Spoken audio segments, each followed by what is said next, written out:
There are forces of good and forces of evil at work in the world today.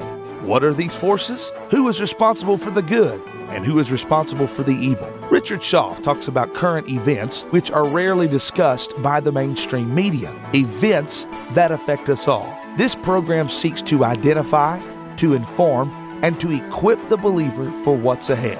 Welcome to What in the World is Going On? This is What in the World is Going On. I am your host, Richard Shoff. Program is sponsored by Lincoln Log Homes. We are pro-Christian, pro-American, pro-life, pro-Second Amendment, and here by the grace of God. Heard a couple of quotes this week. One of them we're going to get into quite a bit. The other one I don't have time for, but did you see where Bernie Sanders is a millionaire now? Yeah, the old commie admits, because he's putting his taxes out, that he's a millionaire. But it's okay, he said. He wrote a book. That's where he made his money. Now, my wife said, I guess if he'd built a hotel, that wouldn't have counted. I thought that was pretty good. If you build a hotel, if you start an Amazon that puts multitudes of big paying jobs out, that's evil. That's not right. So if you want to be a millionaire, write a book. Bernie says that that's okay. And the other thing that was really great, and we're going to get into it, what did our AG say? I think that spying did occur.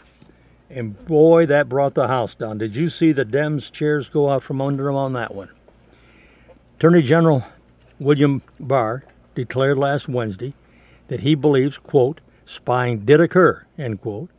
That on Donald Trump's presidential campaign, he was suggesting that the origins of the Russian investigation may have been mishandled and aligning himself with the president. Barr, appearing before a Senate panel, did not say what spying had taken place. He later said he wasn't sure there had been improper surveillance even, but he wanted to make sure that the proper procedures were followed. His remarks gave a big boost to President Trump and his supporters. We've insisted, and he has for quite a while, that the campaign was unfairly targeted by the FBI. Barr was testifying for a second day at a congressional budget hearing that was dominated by questions about Special Counsel Robert Mueller's Trump-Russia investigation. And during the middle of it, it all came out. Yep, he did think it was spying. Boy, Senator Jeanne Shaheen, wish she hadn't have asked that one. She almost fell over. Did you see her? When Trump said, and again I quote him, yep, I think spying did occur. And then he added, I think spying on a political campaign is a big deal. Another direct quote. Barr said he was reviewing his department's actions in investigating Trump. A separate investigation is being conducted by the Justice Department Inspector General into the early days of the FBI's Russian probe, which Barr said he expects to conclude sometime around May or June. Barr said he feels he has an obligation to ensure government power was not abused. Well, that ought to reveal something. At the White House last Wednesday, Trump repeated his claim that the investigation was illegal. He said it was started illegally. Everything about it was crooked. Everything about it. They were dirty cops. A quote from our president. You know, people look at him kind of cockeyed sometimes when he makes some of his statements. And he does make some things that appear to be off the wall. But it isn't surprising what a large percentage of them turn out to be true. Well, Barr said he didn't believe the evidence in the Mueller report was sufficient to prove the president had obstructed justice. This has been a big shock, and the Dems folks are not and have not been ready for it. Corey Lewandowski states that he's 100% sure that Obama knew of the campaign of spying on the Trump campaign. Attorney General William Barr has to figure out just how high in President Barack Obama's administration did the authorization to spy on the Trump campaign come. And according to Lewandowski, Lewandowski is 100% sure that former President Obama knew it himself. This according to Lewandowski's statements. He made these on Fox News, Fox and Friends. He says, and I quote, "There's no way an opportunity like this to spy on a political opponent was not vetted at the highest levels of the government. Whether it was Susan Rice or his deputy National Security Advisor Ben Rhodes, or Barack Obama himself. I'm still quoting Lewandowski. Somebody sanctioned this. His Department of Justice filed an application to spy on guys like Carter Page, Corey Lewandowski, Jared Kushner, Ivanka Trump, and everybody else at that campaign because they didn't like our politics. Spying on political opponents is more than just a bad look, according to Lewandowski, who called it illegal and Trump derangement syndrome. We're American citizens, Lewandowski noted. We fought for what we believe in. If the criteria is we don't like your politics and we can spy on you, guess what? The Democrats ought to be pretty concerned. And I'd even forgotten this, folks, but you know, Inspector General Michael Horowitz's report on potential FISA abuses is going to be coming out in 60 or 90 days. Lewandowski reminded us of this. Lewandowski suggests members of the Obama administration will either be indicted or referred for criminal prosecution. Boy, wouldn't that be exciting? AG Barr is going to investigate the origins of counterintelligence operations against the Trump campaign. At that contentious hearing on Capitol Hill, Attorney General William Barr told lawmakers he'd assembled a team of investigators to examine the origins of the FBI's counterintelligence operation against the 2016 Donald Trump campaign for president. Barr said he would investigate the application process used by the FBI, the one they used to convince a FISA judge to grant a surveillance warrant against Trump campaign employee Carter Page. I'm reviewing the conduct of the investigation and trying to get my arms around all the aspects of the counterintelligence investigation that was conducted during the summer of 2016. That, folks, is a direct quote from Attorney General Barr made at the hearing. Republicans have called for a careful review as to whether the FBI, in violation of Page's constitutional rights and FBI procedures, misled the FISA court or withheld exculpatory information, and Barr testified that a DOJ review of the FBI's FISA practices was in progress. Not future tense, but present. In good news, some thoughts came to us from Patricia McCarthy. She points out that the Democrats' railings against Barr and spying are going to really end up badly for them. At the Oversight Committee hearing on Tuesday, Attorney General William Barr was grilled about the Mueller report. When it's going to be released? When will we see an unredacted version? Has he, Barr, discussed it with the president? The questions were redundant, mostly stupid. All of those asked by the Democrats were in an accusation form. Well, since President Counsel Robert Mueller announced that there'd be no charges of collusion against the president or anyone in or of his campaign, the Democrats have lost any semblance of sanity that they might have had before Trump won the election in 2016. Since that day, the moment that back then when they were 100% certain that Hillary would become president, they've descended into a hell of their own making. They spend their days furiously angry, ready, and willing to do anything to take Trump down and out. Since then, and before that day, they includes the mainstream media, they've been determined to destroy the man Trump. If the country must be damaged in the process, so be it. Our Democrats are willing to foment an invasion of third world migrants to prevent Trump from achieving his principal campaign promise, that to control the border and the crisis of illegal immigration. That's how much they hate the fact that Trump is our president. That's how stupefied they become, so much so that they're now a danger to all of us. That's a quote from McCarthy. When A.G. Barr stated that he'd be investigating the spying on the Trump campaign, the Democrats on the committee were shocked, truly shocked. How dare he suggest such a thing? These folks, for over 2 years, have had their sands deep in that old ostrich sand. They're apparently completely unaware, or pretend to be, of the massive amounts of actual proof that the Obama administration illegally attempted to eliminate Trump way back from the beginning by trying to plant their own spies in the campaign and surveillance of him under prohibited pretexts. Part of this plan was to create and amass fake evidence to be used against him. As most of us know by now, Russian collusion hoax was just that, a hoax. A hoax that was devised by persons with power in the FBI, DOJ, and the NSA in the Obama administration. Once Hillary lost the election, her minions, that included that disreputable guy named Rob Mook, they were right there to get the claim out there that she'd lost because, quote, the Russians hacked the election. Yeah, right. Well, folks, there wasn't a chance of it. Did she know then that her supporters in the Obama administration, the FBI and DOJ had already implanted a strategy to undo his victory? A lot of people think that's true, that she knew it. That would explain her leap to blame her loss on the Russians.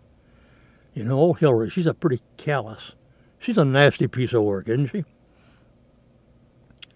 Can these people, these Democrats on the Oversight Committee and those media narcissists who melted down after Barr uttered those few words last Wednesday, be as truly uninformed as they seem to be? Judging by their questions for Barr and the media's talking heads, subsequent panic for the rest of the day, they are actually shocked. They're so shocked they don't think they gamble in Casablanca.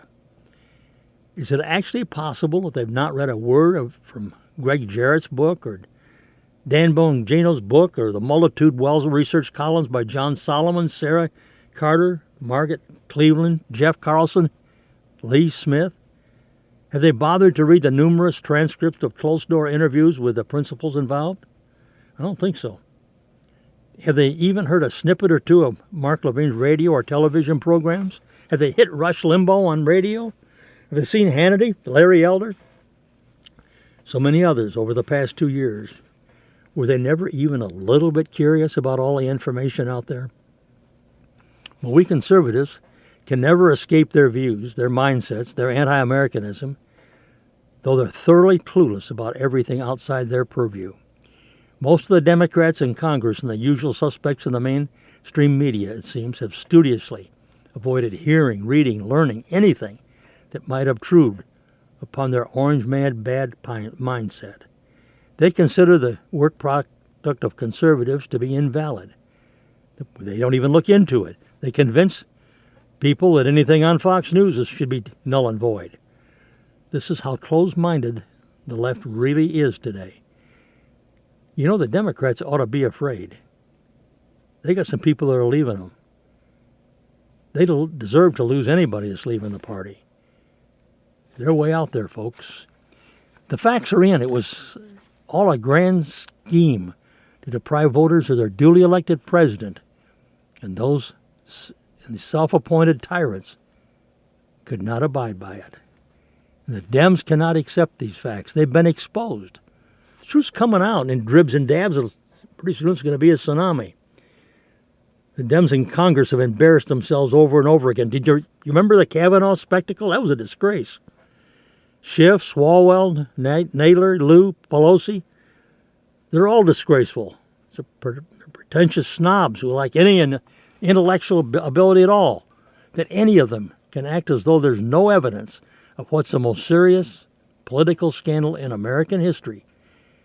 It's pretty sad commentary, folks. Our leftists have allowed themselves to be deceived by a mountain of obvious facts. Our nation has suffered tremendously for their crimes.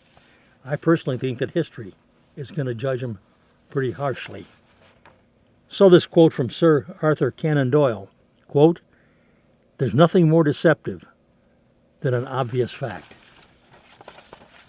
Think about it, folks. Hey, and Lloyd Marcus, did you see where he's called for a tea party for Trump?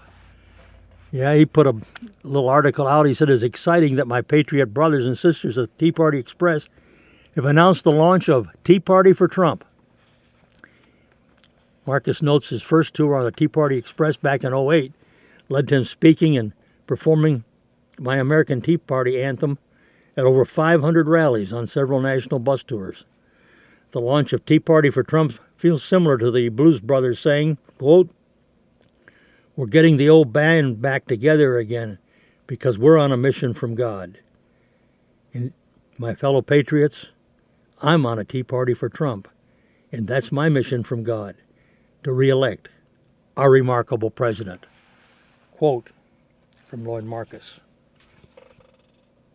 Well, Trump has brought out something that was a lot of interest to me.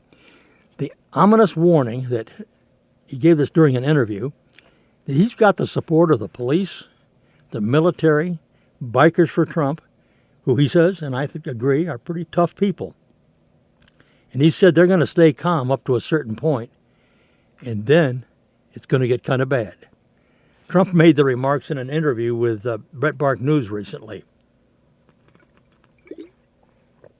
He was lamenting that Democrats are more vicious than tougher than the GOP. He said he's got the support of the police, the military, and the bikers for Trump, and he warned that things would get very bad if things go on beyond a certain point.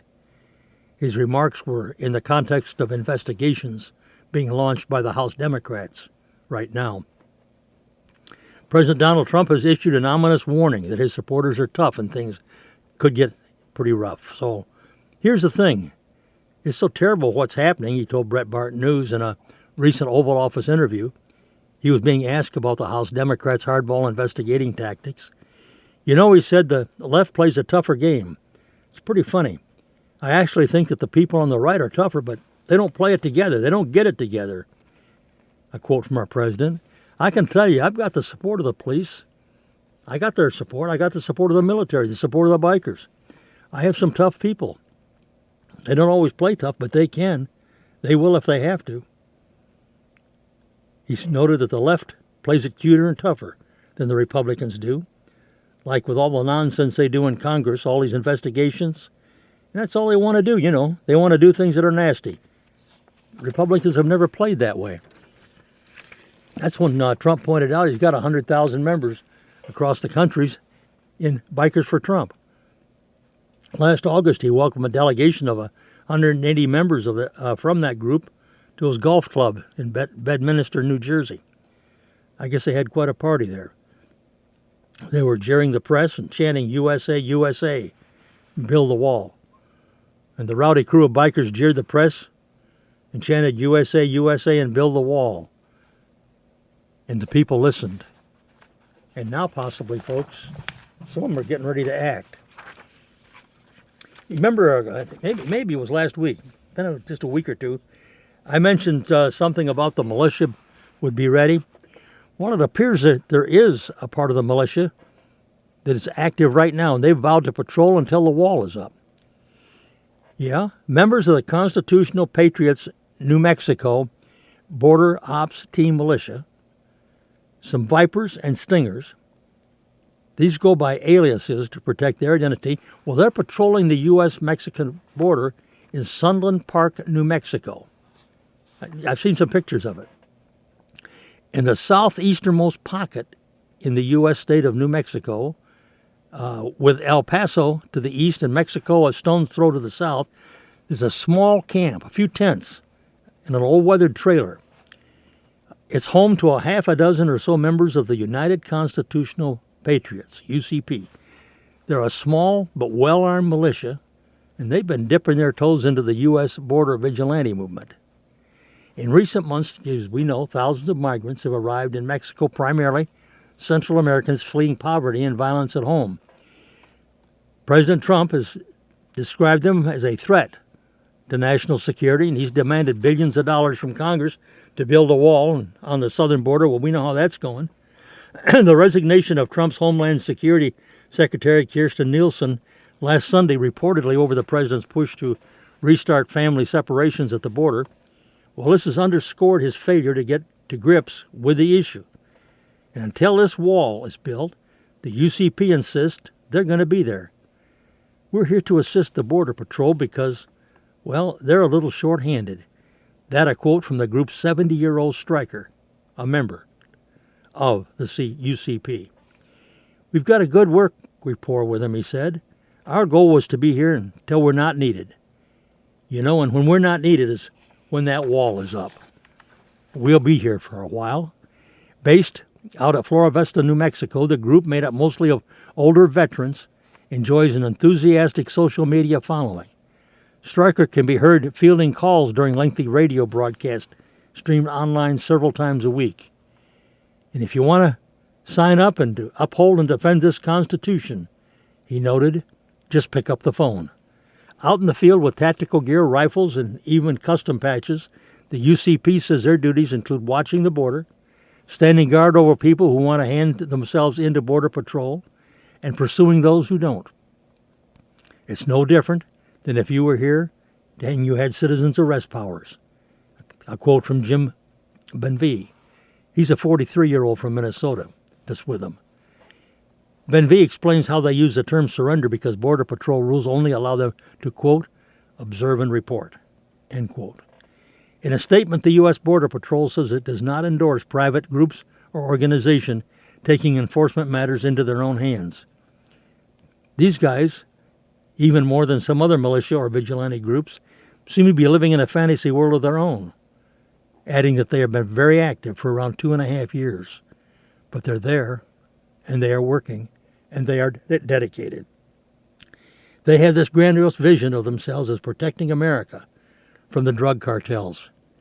And folks, they're passing rifles as they're doing this. It's been noted, it's ironic that the areas where they seem to have chosen to focus, these are areas that needed extra guarding. It's that stretch of the border. Perkavich points to the rights to bear arms and assemble peaceably enshrined in the U.S. Constitution. And I quote, if this is simply a combination of those, can the government actually prohibit the seemingly constitutionally protected activity? The Border Vigilante movement is well established. The Southern Rights Poverty Law Center knows a lot about them. They've documented them. They note that they have a questionable apprehension of migrants as private citizens, and it goes back as far as 99. Profanage acknowledged that the movement is grounded in anti-immigrant sentiment, but says white supremacy among some followers is actually only minimal, and he sees no such elements within the UCP. Countries having borders is not being racist. Pretty good thought, isn't it, folks?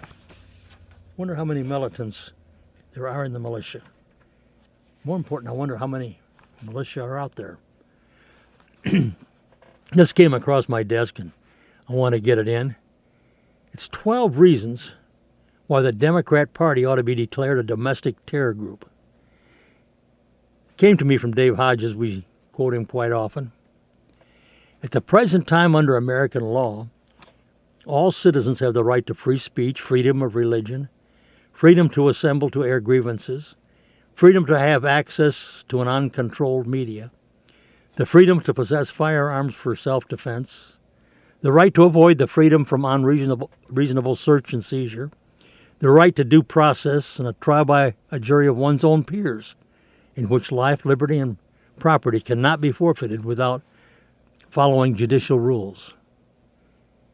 In the previous paragraph, the rights listed are a partial summary of the rights granted by God to the people of this country. These are our national laws, folks. Every man, woman, and child should be secure in the fact that there are rights and safeties that are protected by our national government. These facts used to make us be able to feel pretty secure that my rights were protected. However, there are folks out there who are serving in our national government who are dedicated to bringing America into a global government. And they're willing to do so by any means possible.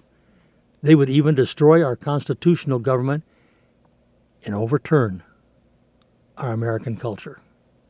Today's Democrats are leading an insurrection against the Constitution of the United States. They seek to destroy every fundamental right of the people as contained in our Constitution. The Democratic Party should be declared to be a domestic terror group as well as an enemy of the people. The Democrats have illegally engaged in the following acts, all designed to strip America of its legal heritage. As expressed in the Constitution, the Democrats have done this by engaging in the following terrorist acts. A few of them listed. They've allowed and encouraged a member of Congress Representative Omar, she's one of the Muslims, you know, they've allowed her to call for anti-Jewish actions to take place. Democrat Senator Elizabeth Warren, she's running for president, you know. She's threatened to redistribute wealth through armed force, if necessary. Judges appointed by Obama have ruled their private businesses are compelled to serve gay weddings despite their religious beliefs. And did you know there's not a Democrat representative that would not support complete gun confiscation in order to strip away conservative America's last line of defense?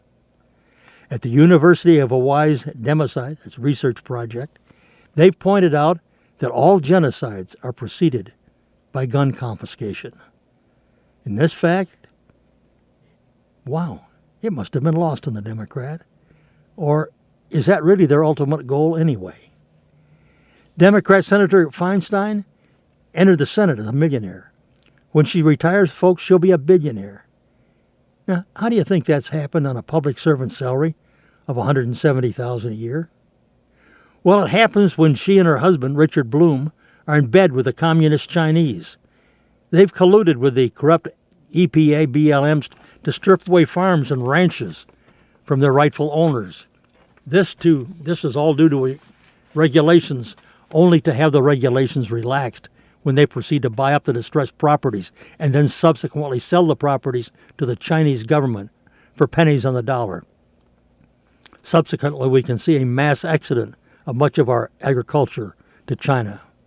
And Hillary Clinton, she's been allowed to circumvent the nation's security by allowing her to get away with having 33,000 classified emails on her insecure private server.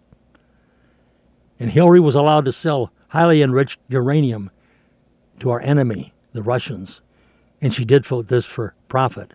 And nobody's holding her accountable. That event was called Uranium One. The Democrats are attacking America at the cultural level. They're seeking to restructure American culture by supporting every form of perversion, including the allowance of pedophilia. The debate to legalize the practice has begun, and Democrats are leading the way. The democratically controlled National Education Association is actively blocking a bill which would make it illegal for teachers to have sex with their students. You know, folks, apparently there's no moral boundary that the Democrats will not cross. The criminal enterprise known as the Democrat Party is advocating for totally open borders, which they've essentially succeeded. I've asked the question, why would the Democrats oppose border security if they were not profiting from the criminal enterprise taking place at the border? And what criminal enterprise would that be? Well, it could consist of child sex trafficking, gun running, massive drug trade, the importation of terrorists such as ISIS, Somalia drug trade, the MS-13. The Democrats like to ask why conservatives are not more compassionate for the migrants. Well, in reality, any potential compassion for illegal immigrants is overshadowed by the very serious national security threats posed by several border crossers. Today, 700 additional DHS agents are on the border, and one of the things that they are looking for is a dirty bomb. Communities like Del Rio, Texas, and their law enforcement have been consumed by the cartels, and the town has degenerated into a war zone. That's what the Democrats and their so-called compassion are achieving. Meanwhile, Feinstein can be caught with a Chinese spy on her staff, as the spy served her over for 20 years and nothing happens. No questions were asked. No investigation is forthcoming. Folks, that's total treason. The Democrats support the murder of infants as evidenced by the laws they've passed in places like New York. I'm not talking about abortion. I'm talking about the execution of babies after they're born. In the ultimate act of treason, the Democrats support totally open borders. This not only violates our nation's laws, it puts every man, woman, and child at risk because of the terrorists who mean us harm. They're entering our country. However, the threat is even greater on a larger scale. Without the territorial integrity of a well-defined and defended borders, folks, there is no nation. And that's the ultimate goal of the domestic terrorists known as the Democrat Party. They seek to hand over a shell of a country to the globalists to do with us what they want. And that's the ultimate betrayal to the fabric of any nation. And that's what we have. Every American must decide if we're a nation or a province under the control of the UN global authority. This is a war between nationalism and globalism. Today's globalism is brutal, devoid of personal and civil liberties, does not limit the power of central authority, promotes Islam over all other religions, which they will someday abolish. It does not respect private property, does not consider the wishes nor the consent to be of the governed, and is decidedly satanic. And this, folks, is the Democrat Party today. Goodbye until next week.